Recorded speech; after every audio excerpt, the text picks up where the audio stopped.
एक थी मानो बिल्ली जो किसी की चहेती या लाडली न थी। इसने शहर के एक कबाड़ खाने में आंख खोली और फिर अपनी माँ और दूसरे बहन भाइयों के साथ मुख्तलिफ जगहों की तब्दीली के बाद एक कसाब की दुकान के पास गंदे नाले पर रहने लगी। वो जरा बड़ी हुई तो एक दिन इसकी बहन रानो बिल्ली को एक बहुत प्यारी सी बच्ची एक बड़ी सी गाड़ी में बिठा कर ले गई और इसका भाई शानी बिल्ला एक खूंखार कुत्ते के हाथों दुनिया से रुखसत हो गया। वो जरा बड़ी हुई तो इसकी माँ इसे छोड़कर चली गई। मानो बिल्ली कई बार अपनी माँ के पास गई कि शायद इसे पहचान ले, लेकिन वो इसे हमेशा अजनबी बनकर मिलती और मार पीट कर भगा देती। मानो बिल्ली भी आहिस्ता आहिस्ता अपनी माँ को भुला दिया और यूं ही गलियों में आवारा फिरने लगी। एक दिन अचानक इसने अपनी बहन रानो बिल्ली को देखा जो एक बहुत बड़े से लॉन में घास पर बैठी दूध पी रही थी। मानो बिल्ली ने फौरन आगे बढ़कर उसे पुकारा, लेकिन इसने अपनी बहन को पहचानने से इनकार कर दिया और इसे अपने घर से निकाल दिया। मानो बिल्ली का दिल टूट गया। वो बाहर निकली तो एक निहायत गंदे बच्चे ने निशाना लेकर एक पत्थर इसे दे मारा। पत्थर इसकी टांग पर लगा और वो लंगड़ा कर गिर पड़ी। बच्चे के साथ ही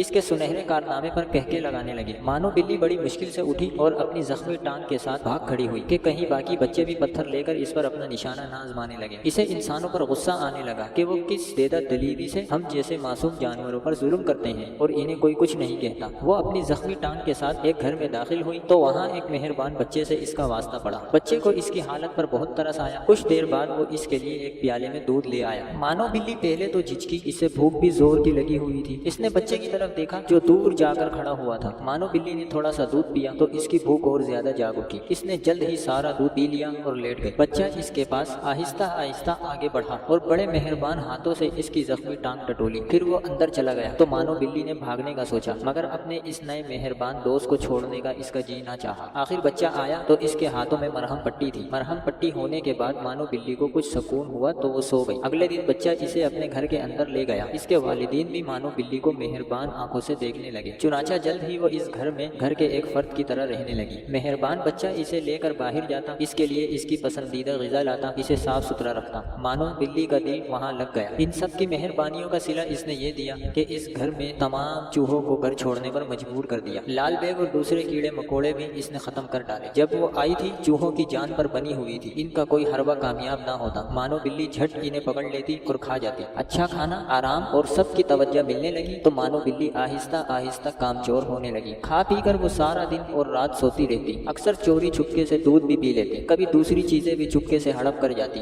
ज्यादा खाने की वजह से मानो बिल्ली बहुत मोटी हो गई। चलना फिरना इसके लिए दोबर हो गया। एक रोज चूहों ने बावर्ची खाने पर हल्ला बोला तो मानो बिल्ली इनके पीछे दौड़ी, मगर जल्द ही थक गई। चूहे भी मानो बिल्ली की कमजोरी जान गए थे। वो हर रोज इधर उधर फिरते और मानो बिल्ली इन्हें पकड़ ना पाती क्योंकि वो बहुत मोटी हो गई थी। दौड़ने से इसका सांस फूल जाता और वो थक जाती। एक दिन इसने घर वालों को कहते सुना कि मानो बिल्ली को वापस छोड़ देना चाहिए क्योंकि ये किसी काम की नहीं रही। इतना सुनकर इसके होश उड़ गए। इसे अपनी आवारागर्दी और गरीबी के दिन याद आ गए। इसे इंसानों की खुदगर्जी पर गुस्सा आया, लेकिन कसूर इसका अपना भी था। चुनाचे अगले दिन से इसने ज्यादा खाना पीना छोड़ दिया और बाकायदगी से रोजाना दौड़ना, भागना, वर्जिश करना शुरू कर दी। सुस्ती काहिली छोड़कर काम को अपना लिया और फिर जल्द ही वो दोबारा चूहों के लिए खतरे का निशान और घर वालों की आंख का तारा बन गई।